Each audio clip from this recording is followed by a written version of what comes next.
लहान मुलांवर होणारे रेप केसेस ह्याच्याबद्दलचा जेव्हा तुम्ही सायकोलॉजिस्ट म्हणून याचा विचार करता तेव्हा त्याविषयी तुमची पहिली प्रतिक्रिया काय असते? रेप म्हणजे सेक्शुअल अटॅक विदाउट कन्सेंट. मग असे बलात्कारी तयार होत असतात त्यावेळेस त्यांची मानसिकता काय असते? की तुला भूक लागली आहे किंवा मला भूक लागली आहे तर मी काय करायचं, मला सेक्शुअल फिलिंग झालेत तर मी काय करायचं, मला शिकवलेलंच नाही. बऱ्याच वेळा असं वाटतं की ह्याच्यामध्ये बलात्कारी घटनांमध्ये फक्त पुरुषाची चूक आहे, पण असं असतं का स्त्रीची पण चूक असू शकते ह्याच्यामध्ये? मला याच्यावरती खूप चीड येते खरं सांगायचं झालं तर, की फक्त पुरुषाची चूक आहे, पुरुषालाच फक्त वासना येतात, बरोबर, आणि पुरुषालाच फक्त ह्याची गरज पडते आणि पुरुष अटॅक करतो.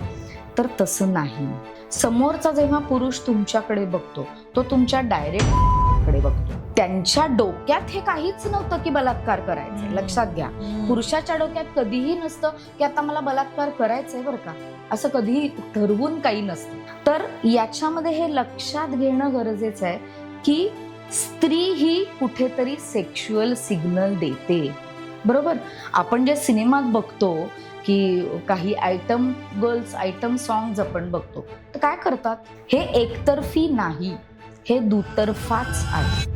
लग्नाला तुम्ही कुठल्याही फंक्शनला जा, किती बायका नटून थटून असतात. का बरं? तुम्हाला कारण माहितीये का एवढं नटतात?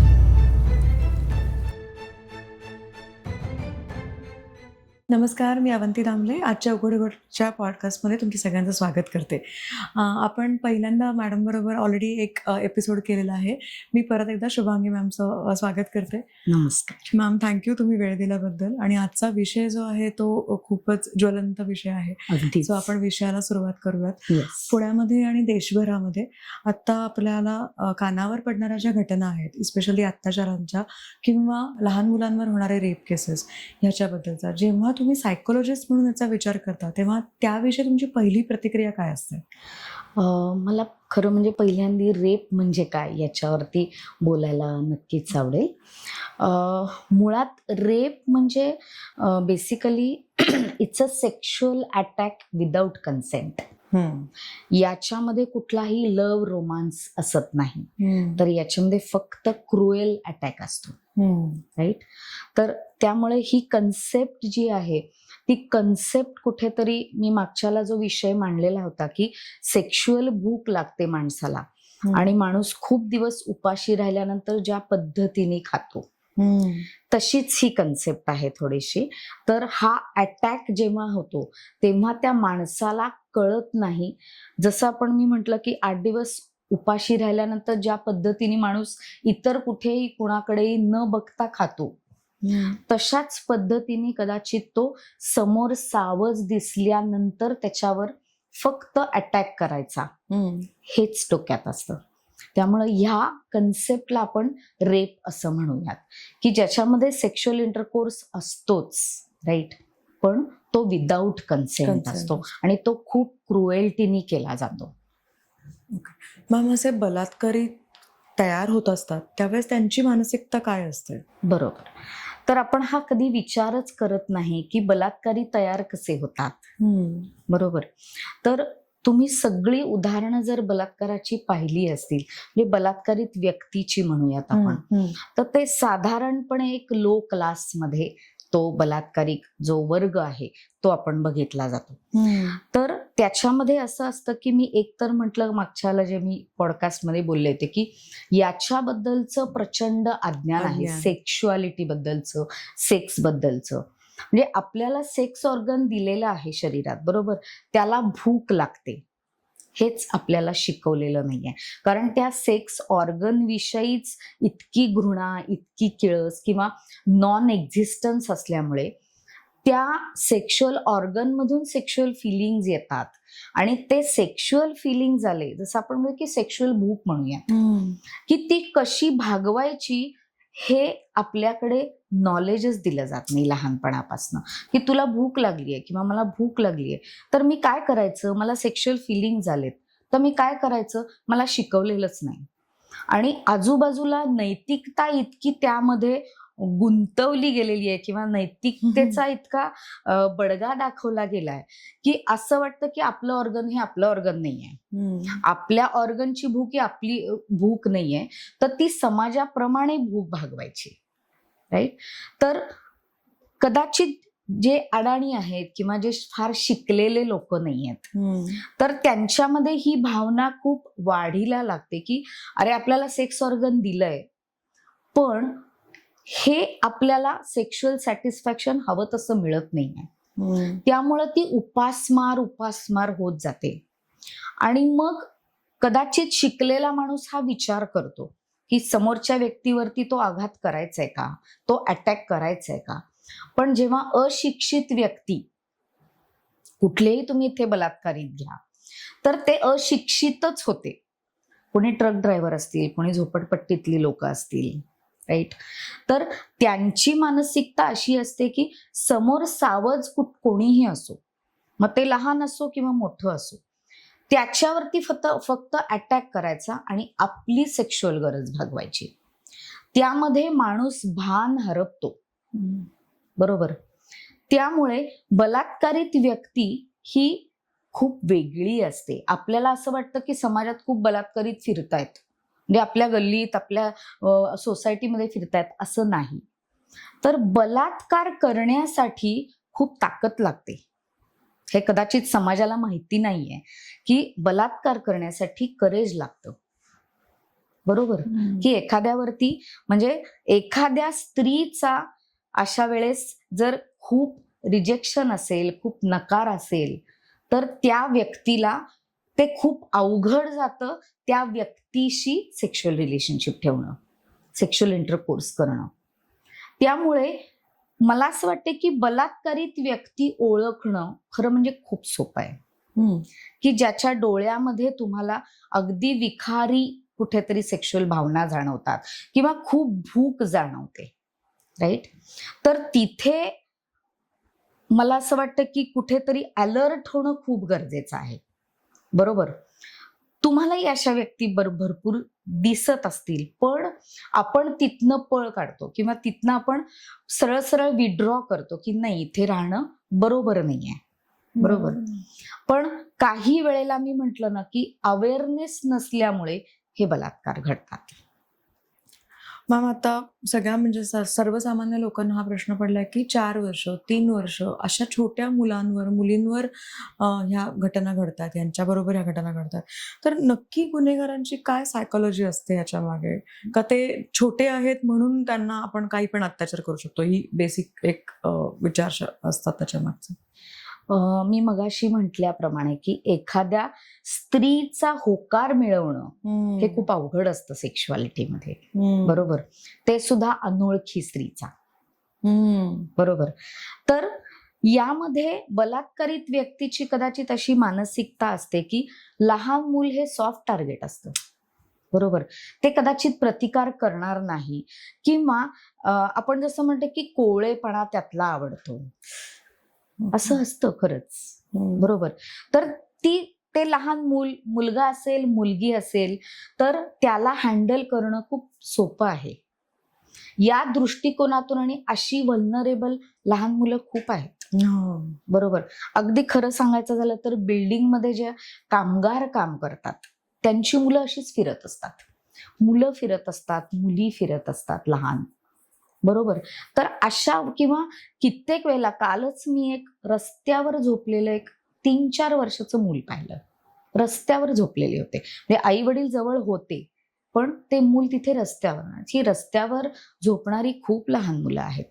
तर असे मुलं खूप सॉफ्ट टार्गेट त्यांना वाटतात आणि सहज अवेलेबल असतात, की जे प्रतिकार करणार नाहीत जास्त, आणि ते त्यांचे लाड करून किंवा त्यांचे हे करून त्यांना सेक्शुअली हॅरॅस करायचं किंवा अब्यूज करायचा, हे अशा पद्धतीची मानसिकता आहे बलात्काराची. की मोठं कुणी मिळत नसेल तर लहान मूल हे सॉफ्ट टार्गेट आहे, आणि हे चांगलंही आहे. बऱ्याच वेळा असं वाटतं की ह्याच्यामध्ये बलात्कारी घटनांमध्ये फक्त पुरुषाची चूक आहे, पण असं असतं का स्त्रीची पण चूक असू शकते ह्याच्यामध्ये? खरं सांगायचं झालं तर मला याच्यावरती खूप चीड येते खरं सांगायचं झालं तर. कारण समाज हा आजपर्यंत खूप एकतर्फी विचार करत आलेला आहे की फक्त पुरुषाची चूक आहे, पुरुषालाच फक्त वासना येतात, बरोबर, आणि पुरुषालाच फक्त ह्याची गरज पडते आणि पुरुष अटॅक करतो. तर तसं नाही, अगदी खरं सांगायचं झालं तर. कारण मी निर्भयाचा अभ्यास केला, हैदराबादला जी घटना डॉक्टर सोबत जे काही घडलं त्याचा अभ्यास केला, कोलकात्यामध्ये जी काही डॉक्टर होती तिचा अभ्यास केला.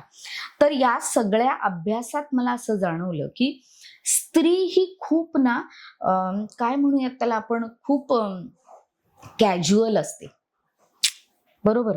म्हणजे कुठेही वावरताना, कुठेही जाताना, आता मी मागच्याला जसं म्हणलं की कपडे कुठलेही घाला तुम्ही, बरोबर, हे असे कपडे घाला किंवा छोटे कपडे घाला, समोरचा जेव्हा पुरुष तुमच्याकडे बघतो तो तुमच्या डायरेक्ट वजानाकडे बघतो, डायरेक्ट तुमच्या सेक्स ऑर्गनकडेच बघतो.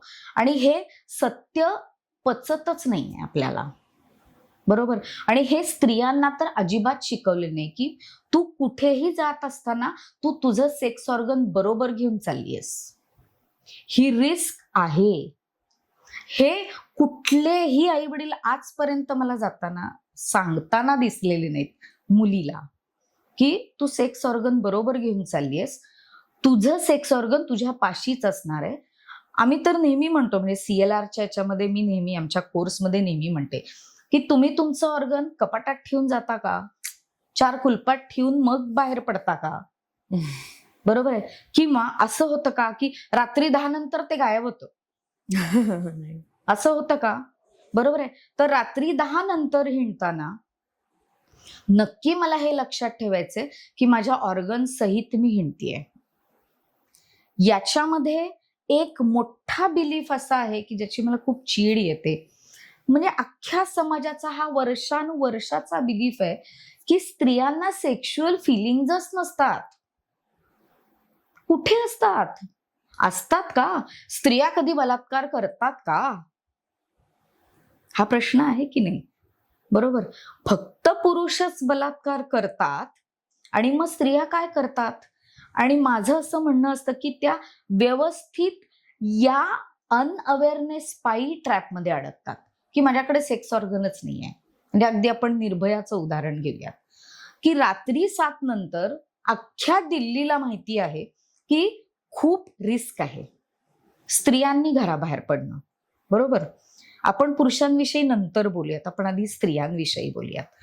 तेव्हा बॉयफ्रेंड बरोबर अख्ख्या एवढ्या मोकळ्या बसमध्ये बसणं आणि त्या बॉयफ्रेंड बरोबर चाळे करणं, जे आपण सेक्शुअल चाळे म्हणूयात त्याला, की काय इकडे टच कर तिकडे टच कर, हे सगळं चाललेलं होतं. याचा अभ्यास कोणीही करत नाही की तिथे काय चाललं होतं, बरोबर. आणि ते चाललेलं असताना अचानक मी म्हटलं तसं की ते 4 अडाणी पुरुष, बरोबर, क्रिमिनल जस्टिसमध्ये हे सगळं उलगडून दाखवलेलं आहे, बरोबर. तर ते जे बलात्कारित चढले त्या बसमध्ये तेव्हा त्यांच्या डोक्यात हे काहीच नव्हतं की बलात्कार करायचंय. लक्षात घ्या, पुरुषाच्या डोक्यात कधीही नसतं की आता मला बलात्कार करायचंय, बरं का, असं कधीही ठरवून काही नसतं.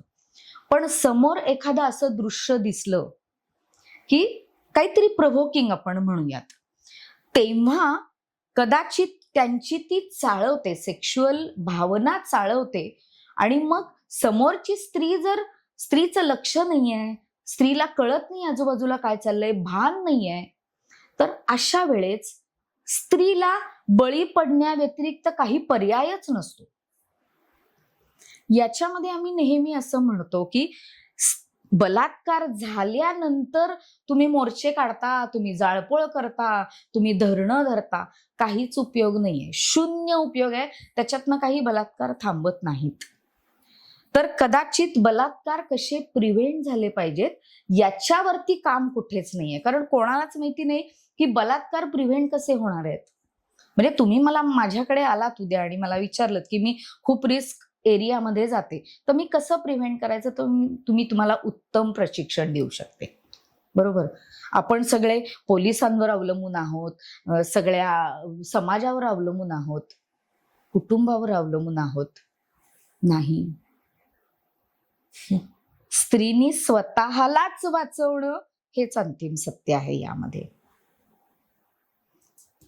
मॅम, बलात्कार होतो त्याच्या मागे फक्त वासना म्हणजे लस्ट असते का कुठेतरी पॉवर किंवा कुठेतरी कंट्रोल मिळण्याची इच्छा असते? याच्यामध्ये नक्की काय असतं? येस. तर मी मगाशी म्हटलं तसं की समोरची स्त्री म्हणजे एक असं आपण म्हणूयात की माझ्याकडे चाकू आहे समजा, आणि मी तो मागे लपवलाय, आणि मी तो अचानक तुमच्या समोर धरला, तर तुमची काय अवस्था होते? मला काय म्हणायचं लक्षात येते? अशीच अवस्था जर स्त्रीची झाली तिथे, की स्त्री जर खंबीर नसेल तिथे आणि पुरुषाची एखाद्या मे बी काय म्हणूयात आपण, चाळवली, सेक्शुअल भावना चाळवली, तर याच्यामध्ये हे लक्षात घेणं गरजेचं आहे की स्त्री ही कुठेतरी सेक्शुअल सिग्नल देते, म्हणूनच तिथे बलात्कार होतो. सेक्शुअल सिग्नल मिळाल्याशिवाय बलात्कार होत नाही. आता आपण इथे लहान मुलांना थोडंसं बाजूला ठेवूयात, आपण स्त्रियांविषयी बोलूयात, मुलींविषयी बोलूयात. तर अनेक आपण पेपरामध्ये बातम्या वाचतो की लग्नाच्या आमिषाने बलात्कार केला, बरोबर आहे. तर याच्यामध्ये स्त्रीला सेक्शुअल फिलिंग्स नाहीयेत, स्त्रीने सेक्शुअल काहीच सिग्नल दिले नाहीयेत. तर असे सिग्नल पुरुषांना स्त्रियांकडून मिळतात. म्हणून मग अशा वेळेस असं वाटतं की ही आपली आता पॉवर आहे, हा आपला हक्क आहे आणि हे आपण करायचं आहे. आणि जितकी स्त्री घाबरलेली आणि गिल्टमध्ये, तितकं बलात्काराला नेमकं ते कंट्रोल आणि पॉवर वाटते, बरोबर. आणि तो बलात्कार होतो. त्याला स्त्री ही तितकीच, म्हणजे 50% स्त्री ही जबाबदार नक्की आहे. कारण आपण हे विसरून गेलेलो आहोत की स्त्री कधीच प्रोव्होक करत नाही, बरोबर. आपण जे सिनेमात बघतो की काही आयटम सॉंग्स आपण बघतो, तर काय करतात? तुम्ही बघता ना चवी चवीनं ती गाणी, चिकनी चमेली का बघतो आपण? तर त्याचा अर्थ, त्याचं जे काही सगळ्या एक्सप्रेशन्स आहेत, त्या सगळ्या स्त्रीच्या सेक्शुअल भावना एक्सप्रेस करण्याच्या आहेत. आणि ते बघितल्यानंतर कुठलाही पुरुष चाळवतोच. आणि साहजिक आहे ना, हे एकतर्फी नाही, हे दुतर्फाच आहे. आणि ह्याची काळजी जास्तीत जास्त स्त्रियांनी घेणं गरजेचं आहे. म्हणजे असं म्हटलं जातं, मला एक 4 पुरुष रस्त्यात दिसले तर कुणाची नजर वाईट आहे हे मला अक्षरशः 2 मिनिटाच्या कालावधीत कळतं की हो, हा माझ्याकडे बघतोय बरं का. तर कसं असतं की याच्यामध्ये स्त्री सुखावते. एखादा पुरुष जर सेक्शुअली तुमच्याकडे बघतोय तर स्त्री सुखावते, पण तिला स्वतःलाच ते कळत नाही की आपण तो सिग्नल देतोय, बरोबर. आणि मग तो पुरुष त्या पद्धतीने, तुम्ही म्हणता तसं, ती पॉवर समजायला लागतो, राईट. आणि मग हा नियम आहेच आहे ना की पुरुषांनीच इनिशिएटिव्ह घ्यायचा आहे, स्त्री कधीच घेत नाही. या पद्धतीने तो पुरुष कंट्रोल करतोच. बऱ्याच वेळा असं होतं की हिंसेची किंवा विकृतीची एक मानसिकता तयार होते तरुणांमध्ये, किंवा मे बी जी यंगस्टर आहेत आत्ताचे, ते इंटरनेट असेल किंवा सोशल मीडिया असेल, तर ह्याचाही इम्पॅक्ट आपल्या ह्याच्यावर होतोय, समाजावर होतोय.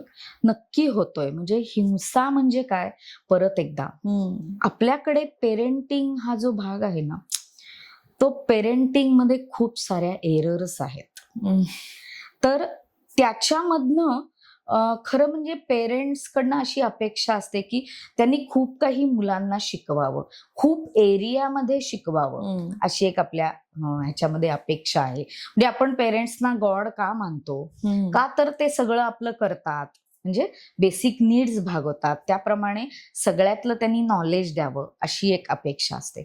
पण खूप वेळेला, म्हणजे खरं सांगायचं झालं तर छोट्या छोट्या गोष्टी, म्हणजे अगदी काही मागितलं मुलांनी तर द्यायचं नाही, किंवा खूप सारी रिस्ट्रिक्शन्स असतात आणि ती रिस्ट्रिक्शन्स का घातली जातात हे कळत नाही. जस्टिफिकेशन. बरोबर.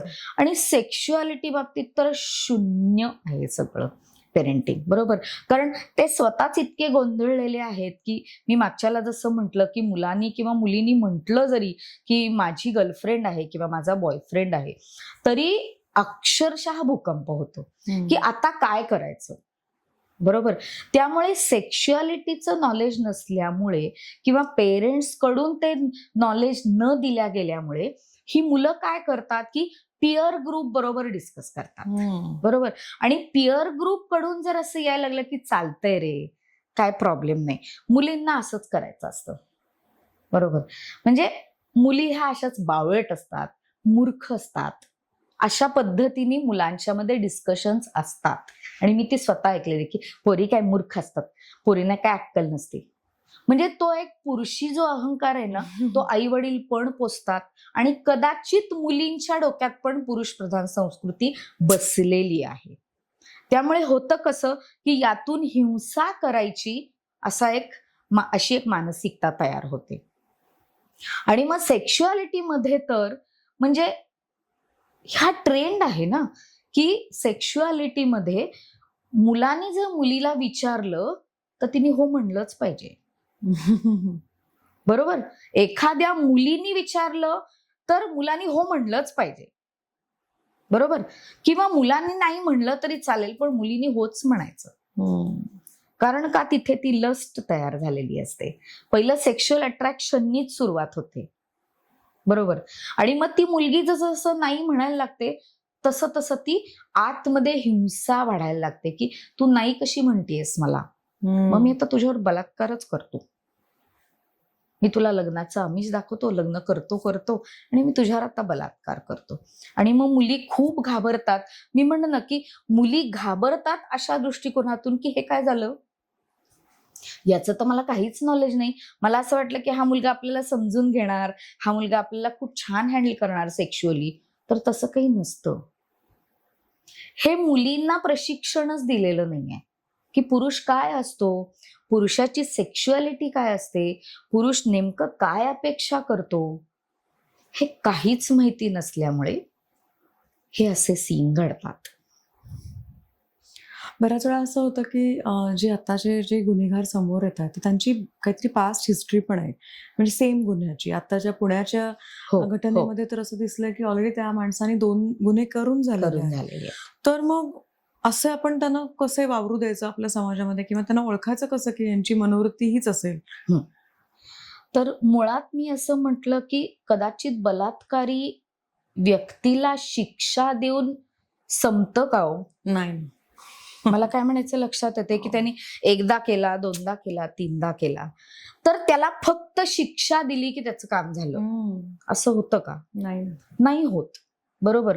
तर त्याला प्रशिक्षण देणं गरजेचं आहे. त्यांनी का केला बलात्कार हे तर मी कोणी विचारलेलंच पाहिलं नाही की बलात्कार बाबा तू का केलायस. इतकी ती छोटी मुलगी आहे, ती सहजच त्याला उपलब्ध झालीये ना खरं म्हणजे. तर त्याला असं वाटलं की ठीक आहे ना, म्हणजे की माझी गरज मी भागवतोय. बरोबर. ती मुलीचं काय होतंय, आणि मुळात कसं होतं की बलात्कार झाल्यानंतर अशी उदाहरणं आहेत की त्यांना मारून टाकतात. बरोबर. तर त्याचं मेन कारण असं आहे की त्या स्त्रीनी किंवा त्या मुलानी छोट्या किंवा कुणीही जर ते रिजेक्शन वाढवलं ना, जसं आपण त्या पेपरामध्ये अगदी ती मुलगी गुदमरली आणि खूप आरडाओरडा केला, तर साहजिक आहे ना हे करणं त्यावेळेला. पण ते करत असताना पुरुषाचा अहंकार खूप वाढतो आणि त्याला ते रिजेक्शन सहन होत नाही. आणि मग तो एकच विचार करतो की त्या स्त्रीला मारून टाकायचं. आणि मारल्याशिवाय समाधानच होत नाही. तर अशा व्यक्तीला मी म्हटलं तसं ना की क्रिमिनल का घडतो, तर मुळात त्याला कुठलेच संस्कार नाहीत, कुठलंही शिक्षण नाहीये. बरोबर. तर ते तुम्ही दिलं तर अशा व्यक्ती किंवा समाजामध्ये अशा व्यक्तींना किंवा पुरुषांना स्त्रियांना दोघांनाही बसून प्रशिक्षण देण्याची गरज आहे. शाळेमध्ये हे प्रशिक्षण देण्याची गरज आहे की बलात्काराची रिस्क कुठे आहे. तू कशी प्रिव्हेंट करणार आहेस, किंवा तू कसा एखाद्या स्त्रीला वाचवणार आहेस, किंवा तू कसा करणार नाहीयेस. मी अगदी खरं सांगू का, मी आमच्या CLR मध्ये, आमच्या कोर्समध्ये मी काही पुरुषांना विचारते किंवा तुम्हाला जमेल का हो बलात्कार, तर मला एकाही पुरुषांनी आजपर्यंत तिथल्या सांगितले नाही की हो आम्हाला जमेल. बरोबर. तर इतकं सोपं नाही आहे ते. तर त्याच्याविषयीचं मी म्हणलं ना की नॉलेज घेणं, किंवा मी म्हणलं ना की स्त्रियांनी तर खूप खूप अलर्ट असणं गरजेचं आहे.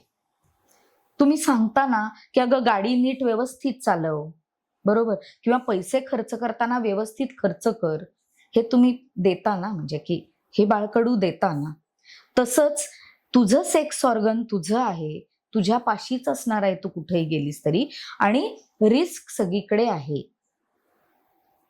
अगदी हे पुरुषांना पण सांगण्याची गरज आहे, कारण पुरुष पण व्हिक्टीम होतात. बरोबर. स्त्रीच्या सेक्शुअल वासनांचे पुरुष पण व्हिक्टीम होतात, पण त्याची उदाहरणं इतकी कमी आहेत आणि त्याला काही महत्वच दिलं जात नाही. खरं म्हणजे द्यायला पाहिजे, याच्यावरती भर ठेवायला पाहिजे. कारण मी ज्या मुली स्त्रिया बघते, अगदी लग्नामध्ये म्हणा, अगदी सिंपल तुम्हाला उदाहरण देते की लग्नाला तुम्ही कुठल्याही फंक्शनला जा, किती बायका नटून थटून असतात. का बरं? तुम्हाला कारण माहितीये का एवढं नटतात? कारण त्यांचं काम काहीच नसतं, बरोबर, नुसतं इकडे तिकडे मिरवायचं असतं. पण कशासाठी? तर पुरुषांना अट्रॅक्ट करण्यासाठी. हे तुम्हाला माहितीये का? इतरांना अट्रॅक्ट करण्यासाठी घालायचं. मग अशा वेळेस जर तुम्ही दरवेळेला हे अशाच पद्धतीने, आणि हे स्त्रीला कळत नाही हा की आपण हे अट्रॅक्ट करण्यासाठी करतो आहे. ती चेक करत असते की आपल्याला किती पुरुष आज पडलेत आपल्या समोर, किती पुरुषांनी आपल्याकडे बघितलं. हे सुख जे आहे ना, सुकून म्हणतो आपण, तो स्त्रीला हवा असतो.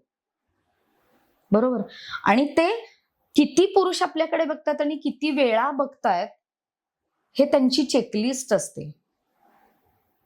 आणि जेव्हा हे वाढत वाढत जातं आणि त्यांना काय वाटत जातं त्यामधनं, की आपल्याला तर सेक्स ऑर्गन नाहीच आहे, आपल्यालाही सेक्शुअल फिलिंग नाहीत, आणि आपल्याकडनं कुठलाही सेक्शुअल सिग्नल जात नाहीये त्या व्यक्तीला, असा गैरसमज होतो.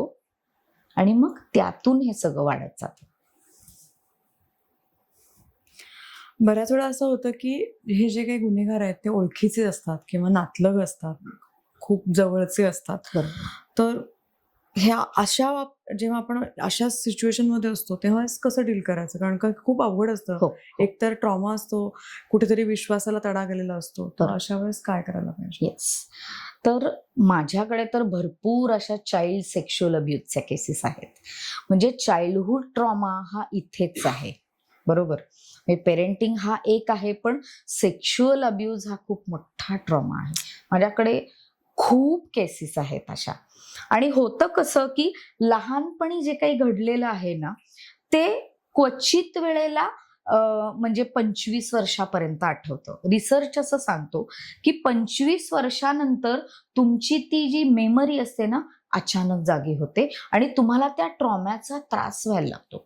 जेव्हा तुमची सेक्शुअल डेव्हलपमेंट पूर्ण झालेली असते, तेव्हा तुम्हाला ते आठवायला लागतं की आपल्या बरोबर असं काहीतरी घडलं होतं. आता तुमचा जो प्रश्न आहे की मुळात घरातल्या जवळच्या व्यक्ती का करतात, बरोबर, तर मी म्हंटल तसं की मिळेल तिथं हातमार, भूकच शेवटी ती. बरोबर. मला जर आत्ता भूक लागली आणि मला जर इथे अलाउड नसेल, तर मी 2 मिनिटं आले म्हणून मी काहीतरी खाऊन येते, चोरून काहीतरी खाऊन येते. बरोबर. तर घरातल्या व्यक्ती आणि मुळात आपण ही नाती जी तयार केली आहेत ना, त्या नात्यामध्ये आपल्याला असं वाटतं की सेक्शुअलिटीचा काही संबंध नाहीये. तर तसं नाही. माझ्या मामाला माझ्याबद्दल वाटू शकतं सेक्शुअल अट्रॅक्शन, माझ्या काकाला वाटू शकतं, माझ्या शेजारच्या काकांना वाटू शकतं, आजोबांना वाटू शकतं, कारण त्यांनाही सेक्स ऑर्गन आहे, मलाही आहे. त्यांनाही सेक्शुअल फिलिंग्ज आहेत, मलाही आहेत. फक्त कसं होतं, मी म्हणणं की सेक्शुअल अब्यूज किंवा बलात्कार हा ठरवून केला जात नाही. तर समोर सावज आहे आपल्या, भूक लागलेली आहे आणि आता समोरच्या सावजाला तर काहीच नॉलेज नाहीये किंवा काहीच अवेअरनेस नाहीये, तर चान्स मारणे हा प्रकार केला जातो. आणि याच्यामध्ये सगळ्यात मोठं पाठीमागे काय आहे का, मुळातच की जेव्हा ही मुलं आईवडिलांना सांगतात तेव्हा आईवडील विश्वास ठेवत नाहीत. कारण का, त्यांना असं वाटतं की मोठ्या माणसांचा आदर केला पाहिजे. तू असं काय बोलतेस, असं केलं त्यांनी, शक्यच नाही, तुझ्याकडनं काहीतरी चूक झाली असणार आहे. त्यामुळे ही मुलं गप्प बसतात, आई वडिलांना सांगत नाहीत. अनेक वेळेला तो ट्रॉमा तसंच त्या पोतडीत त्यांच्या असतो. आणि जेव्हा लग्न होतं, जेव्हा सेक्शुअलिटीचा संबंध यायला लागतो आयुष्यात, तेव्हा याची जाणीव व्हायला लागते की आपल्याला काहीतरी ट्रॉमा बसलाय, आपल्याला काहीतरी ब्लॉक आलेला आहे. जसं मी अगदी छोटं उदाहरण तुम्हाला देते की सेक्शुअल अब्यूज म्हणजे एक छान गुलाब आहे, तुम्ही मला दिलेला आहे, तो मी असा चुरगळून टाकला तर काय होईल? मला काय म्हणायचं लक्षात येते? तर त्या गुलाबाविषयी तुम्हाला एक ट्रॉमा बसेल की अरे गुलाब हा असाच असतो, हा छान नसतो. म्हणजे त्यातला जो हेल्दीनेस आहे, त्यातली जी ब्युटी आहे ना, ती सगळी खतम होते सेक्शुअल अब्यूजच्या केसमध्ये.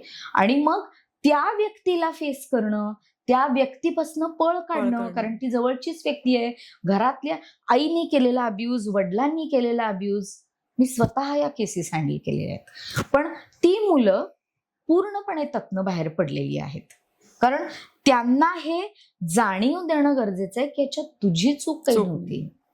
तर हे बेसिकली परत आई वडिलांकडून शिकवलं जात नाही, विश्वास दिला जात नाही की हो हे तुझं खरं आहे, तुला हा ट्रॉमा बसला असणार आहे, हा विश्वास दिला जात नाही. आता तुम्ही ट्रॉमा म्हणा, ट्रॉमा म्हणजे नक्की काय, म्हणजे येस, त्याच्याबद्दल पण थोडंसं सांगा. हा, तर ट्रॉमा म्हणजे बेसिकली एक मी तुम्हाला उदाहरण असं देते की 2 महिन्याचं मुलं आहे, तर आपण असं म्हणतो ना त्याची टाळू जपायला पाहिजे. आणि त्या टाळूवर तुम्ही खान्ना दिशेने वाजवली, अगदी हातोडा घेऊन वाजवलं, काय होईल? मला काय म्हणायचं लक्षात येते की तो ट्रॉमा बेसिकली बऱ्यापैकी परमनंट असतो, तो घाव बसलेला असतो.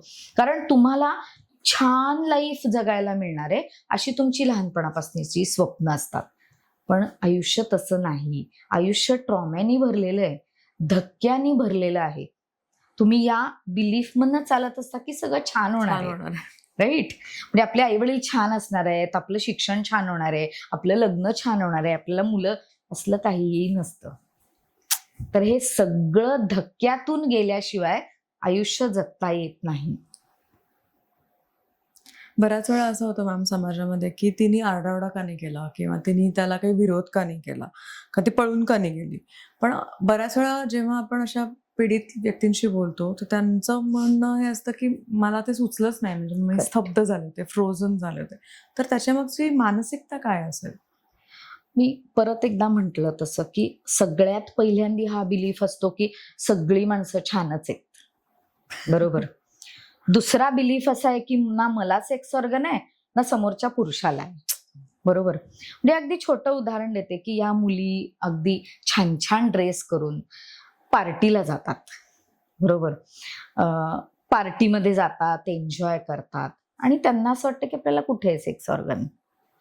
आणि समोरच्या म्हणजे मला वाटतंय काहीतरी छान छान छान छान, म्हणजे मला सगळे छान म्हणतायत, मला सगळे कॉम्प्लिमेंट देत आहेत, कुणीतरी टच करायचा प्रयत्न करतंय, कुणीतरी म्हणजे लाईन देणे वगैरे वगैरे अशा पद्धतीने, किंवा कुणीतरी अगदी सरळ म्हणजे हगच करतंय वगैरे वगैरे, हे सगळं छान वाटत असतं. सो मला असं वाटतं की तेव्हा ती प्रचंड गाफील असते, बरोबर? म्हणजे असं आपण म्हणूयात की युद्ध समोर दिसलं की माघार घ्यायची, म्हणजे युद्धाची तयारी नाही, युद्धासाठी काय लागतं याच्याबद्दल काही ज्ञान नाही. म्हणजे प्री प्रिपरेशन आपण म्हणतो ना, ती प्री प्रिपरेशन काहीही नाहीये. म्हणजे घरातून जाताना हे आई वडिलांनी दरवेळेला सांगणं गरजेचं आहे की बाहेर धोका आहे, लक्षात ठेव. आणि जेव्हा अशी सिच्युएशन येते ना, म्हणजे ती स्त्री पण प्रभोक होत जाते ना सेक्शुअली, बरोबर? आणि मग ती तिला छान वाटायला लागतं की तो जवळीक करतोय, तो छान हे करतोय, हक करतोय, सगळं छान वाटायला लागतं, बरोबर. पण जेव्हा एखाद्या अशा प्रसंगात, म्हणजे रात्री ती एकटी निघाली आहे कुठेतरी, बरोबर, तर त्यावेळेला तिला हे भान असणं गरजेचं आहे की पुरुष हा रिस्कीच आहे या सिच्युएशन मध्ये, बरोबर. आपण हे गृहीत धरून चालणार नाही की सगळे पुरुष छान आणि आपल्याला मस्तपैकी हँडल करणार आहेत, असं नाहीये. तर जेव्हा ही सिच्युएशन येते ना, तेव्हा तुम्ही फ्रीज होता. म्हणजे तुम्हाला पण, तुम्ही इमॅजिन करा ना की समोर तुमच्या पुरुष आलाय आणि आता तुमच्यावर बलात्कार होणार आहे, तुम्हाला समजतंय, तर तुम्ही आता मी पूड काढते, आता मी कराटे खेळते, सुचणार आहे का? नाही. अरे इमोशनली तुम्ही फ्रीज होता, कारण तुम्हाला याची काहीच कल्पना दिलेली नाहीये, बरोबर, की असं घडणार आहे. जर कल्पना असती तर हे फ्रीज होणं शक्यच नाहीये. म्हणजे की तुम्हाला माहितीच आहे की या पुरुषाला आपण कशा पद्धतीने फाईट करायचंय, प्रिव्हेंट कसं करायचंय, पळून कसं जायचंय, हे तुम्हाला सुचलं तर ना. त्या व्यक्तीच्या पार वासना भडकल्या, सेक्शुअल फिलिंग्स पार वर आले आणि ती व्यक्ती इतक्या तुमच्या जवळ आल्यानंतर तुम्हाला असं सांगितलं की मग तुम्ही फाईट करा, तर हा मूर्खपणा आहे ना. म्हणजे हे प्रशिक्षण बलात्कार झाल्यानंतर तुम्ही काय करायचं, म्हणजे आता त्या सिच्युएशन मध्ये काय करायचं, हे प्रशिक्षण कसं काय देता? त्याचं प्रिव्हेन्शन इतकं आवश्यक आहे की त्या प्रिव्हेन्शन वरती कामच होत नाही. आणि ते गेली 5000 वर्ष झालेलं नाहीये की प्रिव्हेंट करायला काय करावं, हा प्रश्न आजपर्यंत मला पण कोणी विचारला नाही. हो, आमच्यावर बलात्कार झाला तर काय करायचं. तर तुम्ही बघितलंय ना बलात्कार झाल्यानंतर काय होतं, खरं म्हणजे तुम्हाला चांगलं माहितीये. म्हणजे मी आमच्या कोर्समध्ये एक इमेजरी देते, संपूर्ण तुमच्यावरती, तुम्ही या घरातनं निघाल्यापासून रेप होईपर्यंत मी संपूर्ण इमॅजिन करायला लावते. लोक तिथेच फ्रीज होतात, म्हणजे पुरुष सुद्धा, की ते इमॅजिन करूनच नको वाटतं. तर तुम्ही अशा सिच्युएशन मध्ये पोचता, हे किती भयानक आहे. तिथे काम करण्याची गरज आहे असं मला वाटतं. अगदी बरोबर.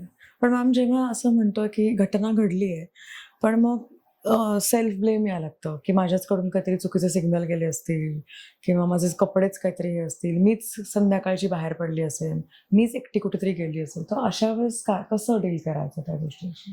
बेसिकली खरं सांगू का, हे सगळं वाटायला हवं, सेल्फ ब्लेमिंग व्हायला हवं. कारण मी म्हणलं ना की याच्यात पुरुषाची संपूर्ण चूक नाही. मी परत एकदा खूप ठामपणे सांगते, याच्यात स्त्रीची निम्मी चूक आहे. चूकच म्हणतीये मी त्याला. कारण का, हा बलात्कार होणं हा इतका प्रचंड ट्रॉमा आहे. म्हणजे मी इमॅजिन करू शकते, म्हणजे मी मर्दानी सारखे हे फ्रँचायझी बघतच नाही, कारण मला ते बघवतच नाहीये. तर मी त्या सिच्युएशन मध्ये जाणं मी इमॅजिनच करू शकत नाही. तर यामध्ये मला असं वाटतं की काय, म्हणजे स्त्रीनी खरं म्हणजे त्या गिल्टमध्ये राहायला पाहिजे की नाही. आपण हे सिग्नल दिलेले आहेत तर समोरून येणार. म्हणजे कित्येक स्त्रिया, मुली अशा मी पाहिलेल्या आहेत, म्हणजे गायब का होतात मुली, या पायीच की आपल्याला काहीतरी सेक्शुअली छान मिळणार आहे, या फॅन्टसीत असतात. स्त्रिया हा या अतिशय इमोशनली विचार करतात सेक्शुअली, की एखादा पुरुष आपल्याला बोलवतोय, अगदी साधी गिफ्ट दिली तरी केवढ्या नाचतात, ही गिफ्ट दिली, छान वाटलं, छान वाटलं. तर याच्या मागे रिस्क पण आहे, हे लक्षात घेणं गरजेचं आहे. आणि कपडे तुम्ही काही घाला, मी म्हंटल तसं की कपड्यांनी काही होत नसतं, तुमच्या वजायनानीच प्रवोक होतात. बरोबर. तुम्ही जितके सुंदर दिसाल ना, तितकं तुमचं वजायना समोरच्याला खूप छान दिसणार आहे, हे नक्की. आणि त्याच्यावरती अटॅक होऊ शकतो, हे लक्षात घेणं गरजेचं आहे. त्यामुळं ते एन्जॉय करणं, ते छान प्रेझेंट करणं, हे खूप गरजेचं आहे. जेव्हा एखाद्या कुटुंबाच्या बाबतीमध्ये अशी घटना घडते, तर पूर्ण, म्हणजे ती व्यक्तीच नाही पण तिचं अख्खं कुटुंब त्याच्यातून जात असतं, तर त्यावेळेस काय आपण ऍक्ट काय करायला पाहिजे, म्हणजे समाजाने काय करायला पाहिजे आणि त्या पीडित कुटुंबाने काय करायला पाहिजे? खरं सांगायचं झालं तर याच्यामध्ये मी स्पीचलेस आहे. कारण बलात्कारित व्यक्ती आपल्या कुटुंबात आहे हे तुम्ही तरी इमॅजिन करू शकता का? नाही करू शकत. मी म्हणेन ना की त्या कदाचित कुटुंबामध्ये पेरेंट्सचं लक्ष नाहीये, त्यामुळं अशी घटना घडते. आणि घडल्यानंतर तो ट्रॉमा एवढा असतो की त्यांना हेल्प करणं आणि त्यांना त्यातनं बाहेर काढण्यासाठी किमान 1 वर्ष लागतं, कमीत कमी 1 वर्ष. म्हणजे त्या बलात्कारित स्त्रीला तर खूप वेळ लागतो, खूप जास्ती वेळ लागतो. बरोबर. म्हणजे अगदी छोटं उदाहरण देते की कुणीतरी माझं हे बोट कापलं, बरोबर, तर त्यातनं बाहेर पडायला किती वेळ लागतो की हे बोट नसणार आहे माझं अर्ध. तर तुमची वजायना कुठेतरी जखमी होते ना, बरोबर. आणि जखमी वजायना होते, पण त्याच्या बरोबरच्या भावना किती जखमी होतात त्याला मर्यादाच नाहीयेत. त्या अनहेल्दी इमोशन्स तयार होतात. तर मला असं वाटतं की कदाचित त्यांना हेल्प करणं हे खूप लॉंग टर्म असू शकतं, होऊ शकतेच डेफिनेटली. बऱ्याच वेळा असं होतं की जेव्हा आपण थेरपीचा विचार करतो तेव्हा आपल्याला वेड लागलंय का, हे असंच समाजाच्या समोरचा एक दृष्टिकोन असतो. तर हा गैरसमज दूर करण्यासाठी काय करायला पाहिजे? कारण का जेव्हा कोणालाही आपण सांगतो की थेरपी घ्या, तर पहिला असतं की I you crazy? It's not about we don't want to be a crazy म्हणून आपण थेरपी घेतो, हे कसं पटवून द्यायचं? बरोबर. मला खरं म्हणजे हा रोजचाच प्रश्न आहे. बरोबर. रोज फाईट करावंच लागतं ह्या प्रश्नाशी. तर आपल्याकडे फिजिकल हेल्थला खूप महत्व आहे. म्हणजे अगदी तुम्हाला डोळे दुखायला लागले किंवा अगदी ताप आला, सर्दी आली, आपण पळत पळत जातो की नाही डॉक्टरांकडे, बरोबर. आपण विचार करत नाही कारण आपल्याला ते पेन होत असतं. पण आपल्याला हे कधी शिकवलेलंच नाही पुन्हा लहानपणापासून की तुला अगं एक मन आहे, बरोबर. आणि ती तुझी मेंटल हेल्थ पण खूप महत्वाची आहे. जितकी तुझी आतला कचरा वाढवशील तितकं तुला जास्त त्रास होणार आहे, बरोबर. पण या मेंटल हेल्थ मध्ये कुणीतरी मदत करणारा आहे हेच अजून समाजापर्यंत पोहोचवलेलं नाही की हे अवेलेबल आहे. तुम्हाला जसे डॉक्टर्स अवेलेबल आहेत गल्लोगल्ली, तसे थेरपिस्ट पण अवेलेबल आहेत, काउन्सिलर्स पण अवेलेबल आहेत. हेच मुळात कुठेतरी अवेअरनेस दिला गेलेला नाहीये असं मला वाटतं. त्यामुळे कदाचित ना पूर्वी अशी ही कन्सेप्ट होती की वेड लागलं की डॉक्टरांकडे जायचं. म्हणजे सायकॅट्रिस्ट ही पहिल्यांदी जन्माला आलेली कन्सेप्ट आहे, बरोबर. की डॉक्टर असणं, त्यांनी मेडिसिन्स देणं, काही आजार आहेत, मानसिक आजार आहेत, त्याच्यावरती देणं गरजेचं आहे. पण तुम्ही जर मला हा प्रश्न घेऊन आलात की बाबा माझी मुलगी अभ्यास करत नाही, तर यासाठी तुम्ही सायकॅट्रिस्टकडे जाणार का हो? बरोबर आहे. तर ही थेरपी म्हणजे इट्स अ हेल्प, सिंपल. की तुम्हाला समजत नाहीये की हा प्रॉब्लेम कसा सोडवायचा, या प्रॉब्लेमकडे बघायचं कसं. तर थेरपी ही फक्त प्युअर हेल्प आहे. याच्यामध्ये कुठलाही वेडेपणा नाहीये. वेडे सगळेच असतात आणि त्याची लाज बाळगायची पण गरज नाही. करेक्ट. बऱ्याच वेळा असं होतं की एखादी घटना दिसते आपल्याला, त्यावेळेस लोक त्याचं फिल्मिंग करतात किंवा शूट करतात की मदतीला येतच नाहीयेत. तर ही जी बायस्टँडर इफेक्ट म्हणतो आपण, तर त्याच्यामागची मानसिकता काय असेल की मदत नाही करायची, नुसते फोटो काढायचे किंवा रील करायचं? बेसिकली कसं झालंय की मी असं थोडंसं बघत आलेली आहे गेल्या 10 वर्षांमध्ये, एकंदरीतच मानवाची सेन्सिटिव्हिटी कमी झाली, राईट. कारण एक सॅच्युरेशन आलंय ना की हे सगळे प्रॉब्लेम्स माहिती येतात आपल्याला. पूर्वी कसं एक ऍक्सिडेंट झाला की अरे बापरे बापरे बापरे बापरे इतकं त्याच्याविषयी हे असायचं ना, किंवा खून झाले तो किती त्याच्याविषयी चर्चा असायची. आता 4 खून पडतात तरी आपण म्हणजे की हा खून पडला, संपला विषय माझ्याकरता. तर ती सेन्सिटिव्हिटी कमी झाली आहे. किंवा ते ऍक्सिडेंट्स बघणारी लोक, आणि त्यांना वाटतं की ठीक आहे करेल कोणीतरी मदत. तर मी कसा याच्यामध्ये फेमस होईन हे व्हिडिओ काढला तर, आणि माझं याच्यामध्ये कॉन्ट्रीब्युशन हेच आहे ना की लोकांपर्यंत पोहोचलं तर लोकांना कळेल की असं वागायचं नसतं, असे ऍक्सिडेंट्स करायचे नसतात. हे कुठेतरी जास्ती वाढलेलं आहे असं मला वाटतं. बऱ्याच वेळा असं होतं की कपड्यांवरून, मेकअपवरून, तिच्या ओव्हरऑल ग्रूमिंगवरून तिला जज केलं जातं आणि मग त्याच्यामुळे तिलाच ब्लेम केलं जातं की तुझ्याचमुळे झालंय. तुम्ही आता जे म्हणालात की बऱ्याच वेळा गाफीलपणामुळे घटना जास्त घडतात. बरोबर. ह्याच्यावर सुवर्णमध्य कसा गाठायचा की कपड्यांमुळे, ग्रूमिंगमुळे, रात्री अपरात्री बाहेर पडल्यामुळे घटना होतात का काय? मी खरं म्हणजे मगाशी म्हटलं तसं की आपण का नटतो, का म्हणजे की तुम्ही गाऊन घालून बाहेर जा ना, काय हरकत आहे. तुम्ही केस विंचरून कसे पण म्हणजे आपण रात्री सकाळी उठतो ना, तसंच तुम्ही बाहेर का नाही पडत, तुम्ही ऑफिसला का नाही जात, सांगा बरं याचं उत्तर. पण मग ह्याच्यामध्ये असं नसेल का की स्वतःसाठी? करेक्ट. हा, पण स्वतःसाठी त्याच्या पाठीमागे असा त्यातला हे आहे, मी अभ्यास केलाय तो, की तुमचे सेक्शुअल फिलिंग्स 24/7 जागे असतात. तुम्हाला सेक्शुअल ऑर्गन आहे. तर हे सेक्शुअल सॅटिस्फॅक्शन मला या सगळ्यामधनं मिळतं. अगदी सिंपल मी सांगते की एखादी हेअरस्टाईल केली, एखादा वेगळा ड्रेस घातला, मी हे सगळं करते कारण मला ते एन्जॉय करायचंय.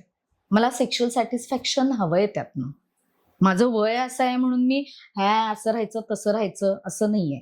तर अगदी साधं तुम्हाला उदाहरण देते की लग्न असेल, लग्न कार्य असेल, तर अगदी म्हाताऱ्या बायका असतात बघा 70-75 वर्षाच्या, अशा छान मला नवीन साडी पाहिजे, छान लिपस्टिक लावून छान. का बरं? तर त्याच्या पाठीमागे सेक्शुअल सॅटिस्फॅक्शन पाहिजे हा मुद्दा असतो.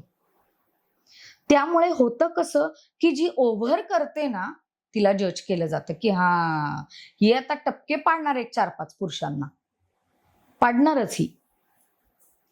याच्यातनं ती जेलसी निर्माण होते आणि मग तिला जज केलं जातं की तू यासाठीच करतेस, लक्षात घे.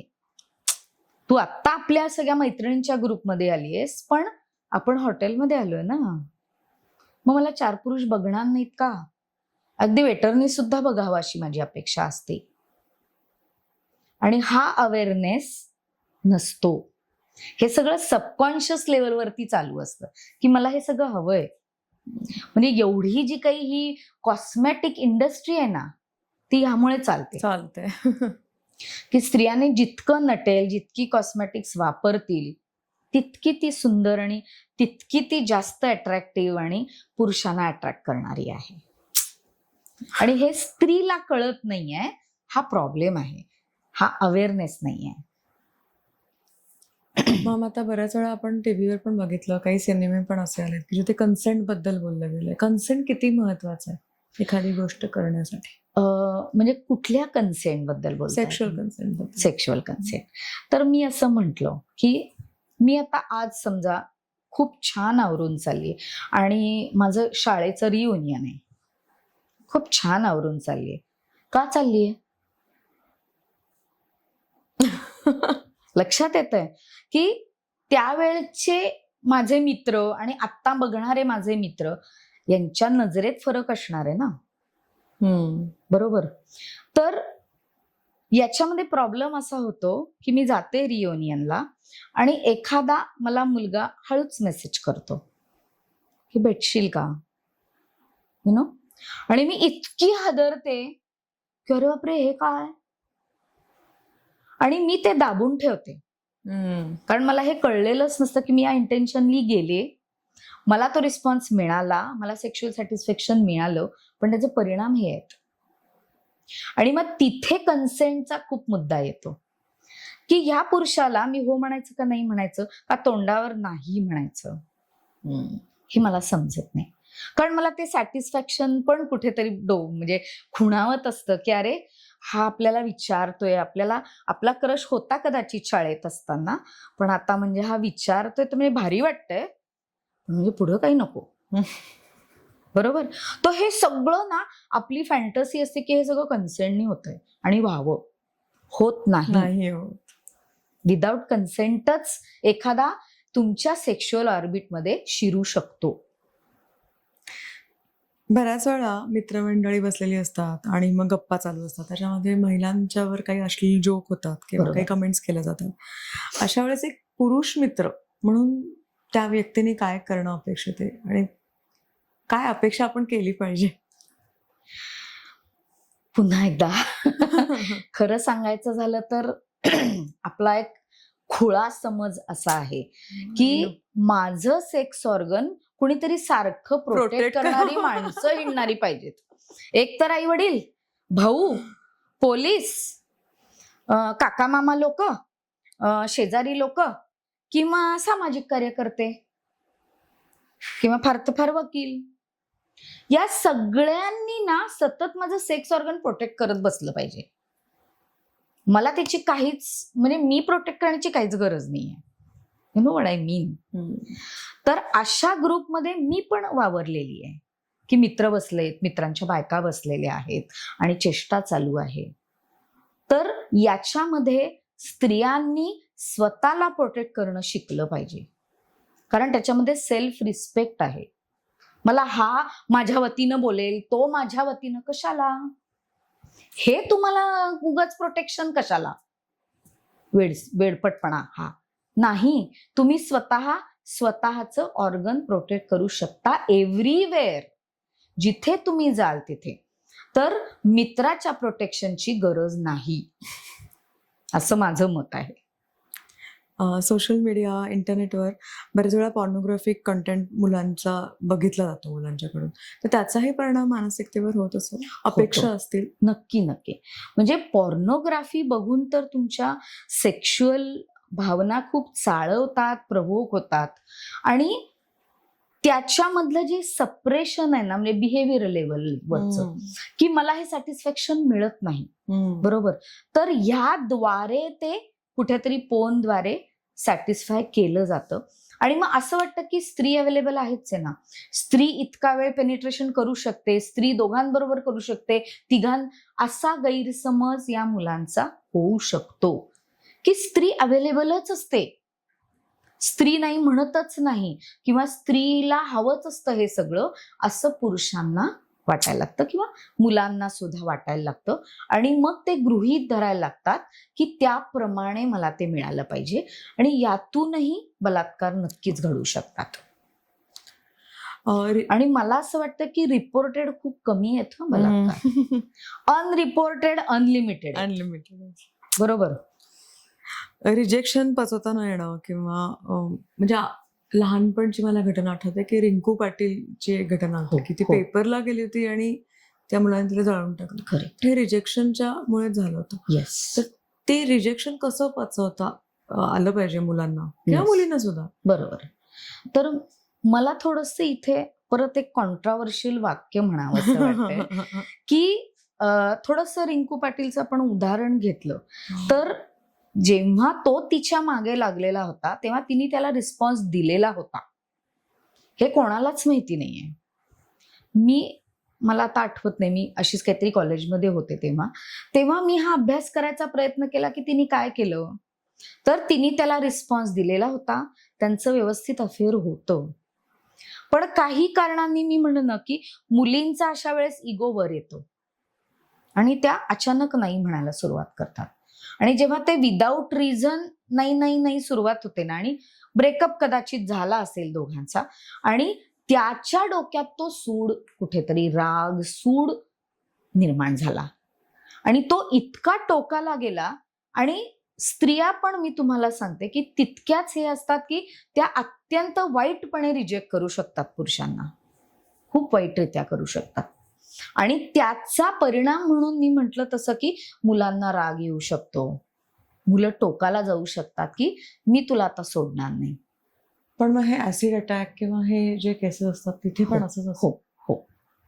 म्हणजे आपण हा अभ्यासच करत नाही ना, आपण सारखं स्त्रीला सिंपथी, मुलीला सिंपथी की नाही बिच्चारी, असं नाहीये. ते मुली, स्त्रिया काहीही बिच्चाऱ्या नाहीयेत. त्या स्वतःचं सेक्स ऑर्गन प्रोटेक्ट करू शकत नाहीत, स्वतःची सेक्शुअलिटी समजून घेत नाहीत, हा प्रॉब्लेम आहे. आणि म्हणून त्यांना पुरुष कळत नाही. पुरुष हा खरं म्हणजे कळायला खूप सोपा आहे, सेक्शुअली तर अतिशय सोपा आहे. कारण त्याचे रिस्पॉन्सेस खूप प्रेडिक्टिव्ह असतात, पण मुलींचे नसतात. हा जो काही सगळा अभ्यास आहे ना, हा मी गेली 30 वर्ष करते. म्हणून मी एवढ्या ठामपणे बोलतेय की नाही, स्त्रियांना नुसती सिंपती देऊ नका आणि नुसतं बलात्कारित पुरुषाला शिक्षा झाली पाहिजे, फाशी झाली पाहिजे, याच्या अलीकडे जरासा विचार करा. आपल्या मुलींकडे बघा, स्त्रियांकडे बघा. विवाहित कितीतरी पुरुष स्त्रियांवरती बलात्कार होतात. का होतात?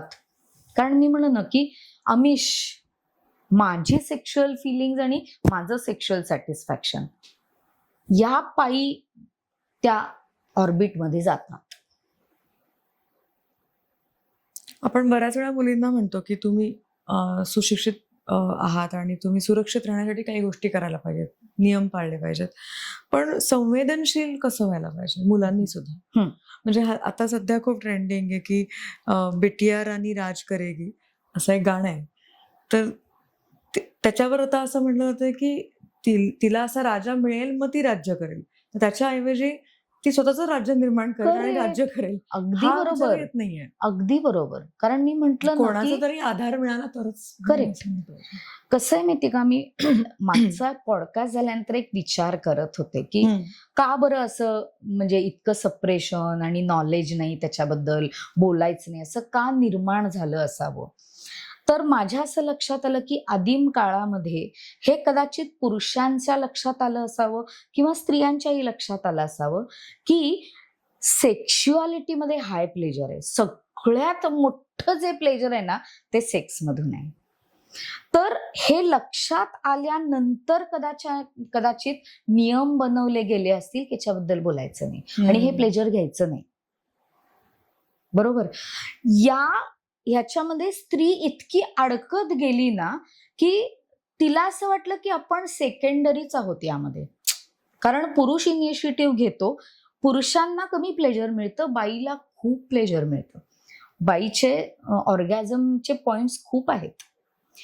खूप ऑर्गॅझम किंवा खूप आनंद मिळतो स्त्रीला या सेक्शुअलिटीमधून.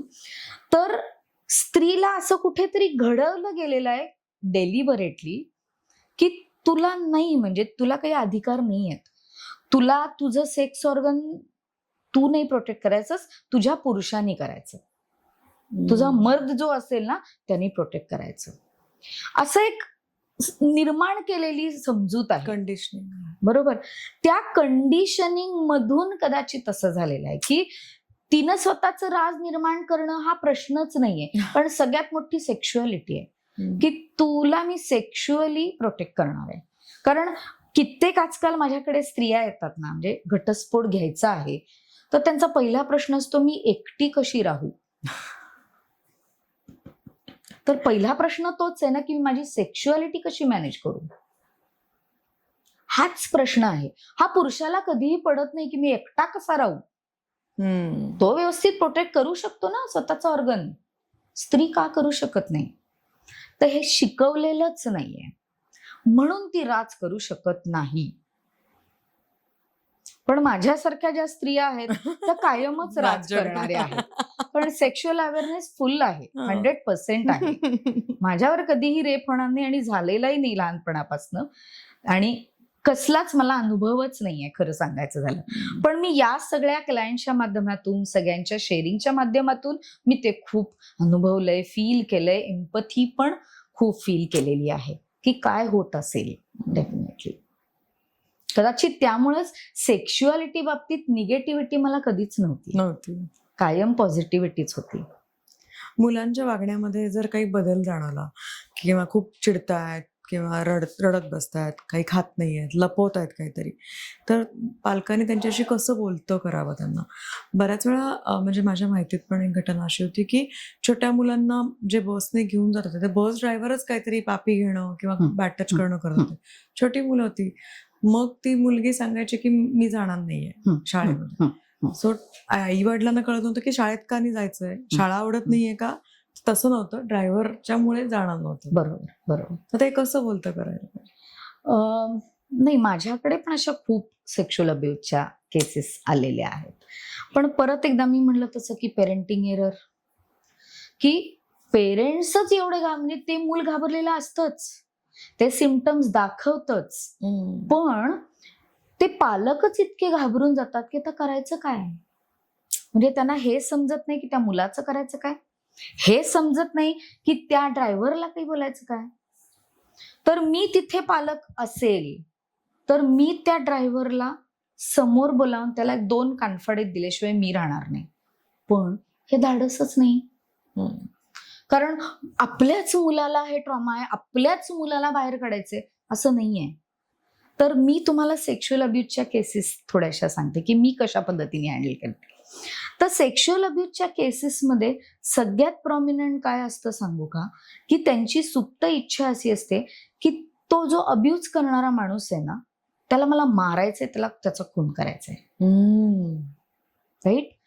इथे मी त्यांना खूप प्रोत्साहन देते वेगवेगळ्या माध्यमातून. आर्ट थेरपी असेल किंवा इमेजरी असेल, या सगळ्यामधून त्यांची ती एकच इच्छा असते की आपल्यावरती काहीतरी अनएक्सपेक्टेड अटॅक झालेला आहे.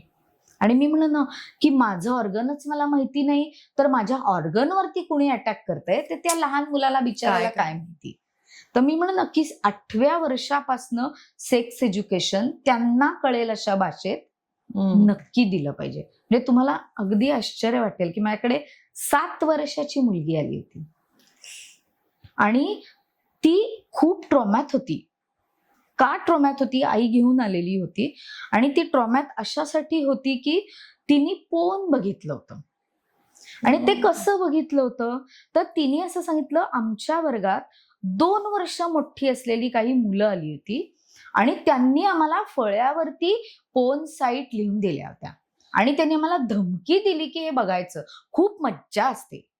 म्हणून मी बघायला गेले तर मला ते काहीच आवडलं नाही, पण मला खूप भीती वाटली. तर इतकं विश्वासाने मी तिच्यावर सेक्शुअलिटीवरती बोलल्यानंतर 2 सेशन नंतर ती पुन्हा त्या बालपणाच्या भावनांवरती आली, नाही तर ती संपली होती. तुम्ही विचार करा काय ट्रॉमा असेल. सेक्स ऑर्गन हा आपल्याकडे ट्रॉमा आहे. खरंच इतकं सुंदर ऑर्गन आपल्याला दिलेलं असताना आपल्याला त्याची जाणीवच दिलेली नाहीये. कायदे कडक करून मानसिकता बदलली जाईल का एज्युकेशन आणि अवेअरनेस बदलली जाईल? खरं म्हणजे ना कायदा परत एकतर्फी आहे.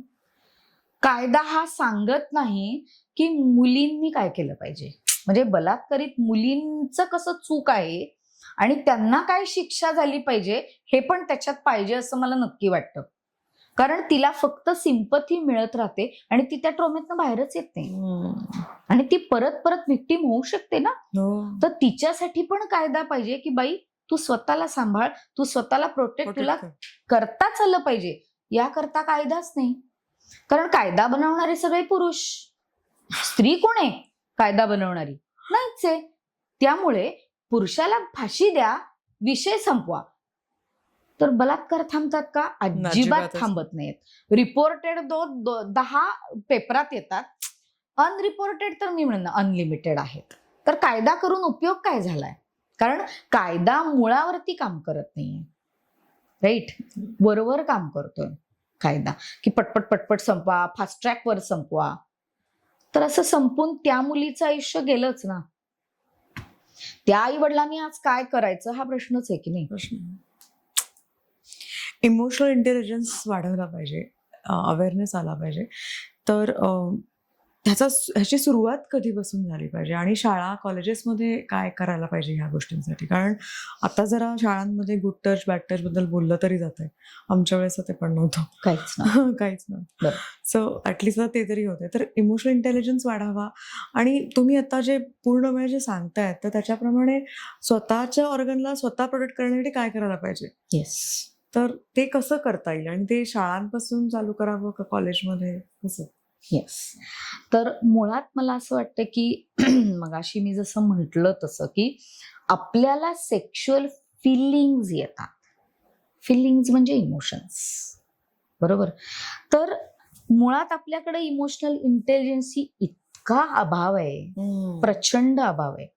म्हणजे फॉर एक्झाम्पल मला टीचर ओरडल्या. अगदी लहानपणी आपल्याला टीचर ओरडतात ना, तर मला हे समजत नाही की मला काय होतंय, मला काय वाटलं, मला हर्ट झालं, मला रिजेक्शनचा फील आला, असं कोण म्हणतं का हो?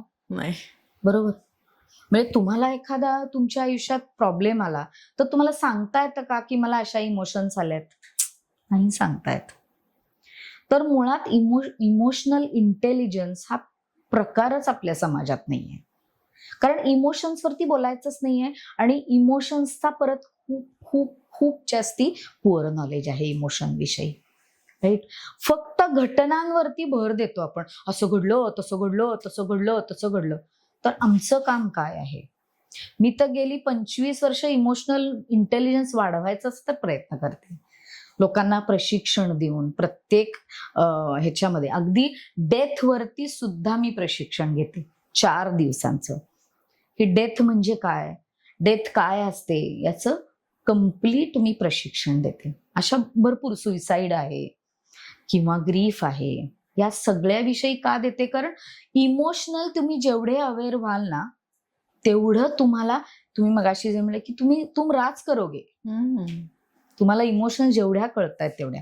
आणि इमोशन कळल्या नाही तर खरंच तुमचं जीवन व्यर्थ आहे, अगदी मी स्पष्ट बोलते. कारण सेक्शुअल फिलिंग्स, आता सेक्शुअलिटी बाबतीत बोलते की सेक्शुअल फिलिंग्सच आहेत ना, त्या तुम्हाला कळतात का? त्याची जाणीव देणं की तुला या इमोशन्स आहेत, तुझ्या ऑर्गन विषयी आहेत, तुला सॅटिस्फॅक्शन हवंय, हे सगळे इमोशन्स आहेत. तर याचा इंटेलिजन्स वाढवण्यासाठी तुम्हाला प्रशिक्षण घेणंच गरजेचं आहे. आणि ते शाळेत तर फार कंपल्सरी केलं पाहिजे. बऱ्याच वेळा असं होतं की पीडित व्यक्तीला खूप सिंपथी दिली जाते, पण सिंपथीपेक्षा मला असं वाटतं की ऍक्सेप्टन्स दिला पाहिजे. तर त्यावेळेस काय बदल करावेत समाजाच्या दृष्टीने किंवा फॅमिलीच्या दृष्टीने? आपण काय करणं अपेक्षित आहे? मुळात खरं सांगायचं झालं तर बलात्कार एक्सेप्टच करू शकत नाही. बरोबर. म्हणजे मी सुद्धा नाही एक्सेप्ट करू शकणार की कदाचित या व्यक्तीवर झालाय, हा मी एक्सेप्टच करू शकत नाही.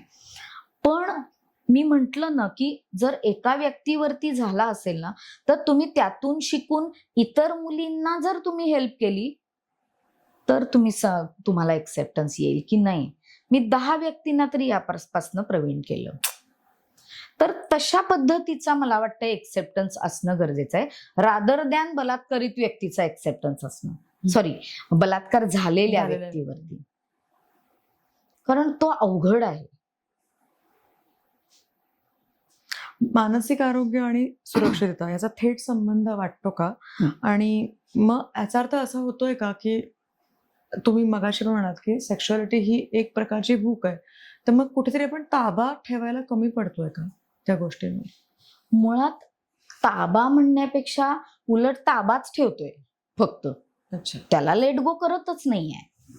मग लेट गो केलं तर चुकीच्या घटना घडणार नाहीत का? मी तेच म्हणलं, लेट गो करून म्हणजे कसं आहे माहितीये का, मी म्हंटल तसं की मी तुम्हाला सांगितलं की हे खाऊ नका, ते खाऊ नका, आणि तुम्ही म्हणता हे आवडतं ना पण मला, तर म्हणजे ताबा कशावर ठेवायचा? मला काय म्हणायचं लक्षात येते, जर तुमची भूक, मी असं म्हटलं की तुम्हाला पाहिजे ते खा, तुम्हाला जेव्हा शक्य आहे ना तर तुम्हाला पाहिजे ते तुम्ही खात जा ना. तर माझी वखवक होईल का हो की काही ठिकाणी गेल्यानंतर मी हावरटारक खातीये, असं होईल का? तर मुळात मी म्हंटल ना की हे बिलीफच चुकीचे रुजवणं चाललंय सेक्शुअलिटी बाबतीत. कारण सुरक्षितता म्हटलं तर मला आता ह्यांच्यापासून पण खूप असुरक्षित वाटतंय की अरे मला काही सांगता येत नाही, म्हणजे एकच पुरुष आहे आता इथे, बरोबर. तर मला ते वाटलं पाहिजे ना की अरे मी सुरक्षित नाहीये, तर म्हणजे मूर्खपणा आहे ना. मला काय म्हणायचं लक्षात येते का तुम्हाला, की मानसिक आरोग्य म्हणजे मला ते ओळखता आलं पाहिजे ना की अरे नाही, मी सुरक्षित आहे इथे, बरोबर. मी सुरक्षित कुठे नाहीये हे मला कळणं म्हणजे मानसिक आरोग्य आहे. ते मला समजणं गरजेचं आहे आणि त्याचं प्रशिक्षण मी घेणं गरजेचं आहे की कुठून मला धोका आहे आणि कुठे मला सुरक्षित वाटत नाहीये. पण अदरवाईज मी सगळ्याच पुरुषाच्या, अरे बापरे नाही मी पुरुषांच्या जातच नाही, तर तुम्ही मूर्ख आहात. तर मी नेहमीच म्हणते की अरे नाही, पुरुषांना एवढं सोपं नाहीये तुमच्या ऑर्बिटमध्ये येणं, तुम्ही येऊ देता आणि तुम्ही ते विसरता की तुम्ही येऊ दिलेलं आहे आणि मग त्या पुरुषाला तुम्ही कसा दोष देता. तर मला हे कधीच आवडत नाही. मॅम, आजच्या पॉडकास्टच्या माध्यमातून तुम्ही काय समाजाला, एस्पेशली तरुण मुलं आहेत किंवा पालकांना थोडीशी भीती कमी व्हावी आणि छान वातावरण निर्माण व्हावं याच्यासाठी काय सल्ला देऊ शकाल? खरं सांगायचं झालं तर मी परत एकदा म्हणेन की शाळेमध्ये हे प्रशिक्षण त्या मुलांना झेपेल अशा पद्धतीने छान त्याचा सिलेबस तयार करून ऍटलिस्ट धोका कुठे आहे हे प्रायमरी प्रशिक्षण देणं खूप गरजेचं आहे असं मला वाटतं. त्याशिवाय समाजाची भीती ही कमीच होणार नाही, कारण बलात्कारित हे हिंडणारच आहेत. कारण कसं होतंय की हे सगळं जे आपण पॉडकास्ट करतोय, हे सगळं जे काही पेपरामधून येते, हे बलात्कारित व्यक्तींपर्यंत कुठे पोचतंय? नाही ना. त्यांना कुठे माहितीये? कारण ते अडाणी आहेत, त्यांना काही वाचता लिहिता येत नाही, त्यांना हे बघितला तरी समजणार नाही, त्यांना फक्त आपली भूक समजतीये. बरोबर की तुम्ही बेंचोत हे नाही सांगणार की हे कसं भागवायचं, तुम्ही फक्त हे बोलत राहणार की करू नका. मग आम्ही काय करायचं काय?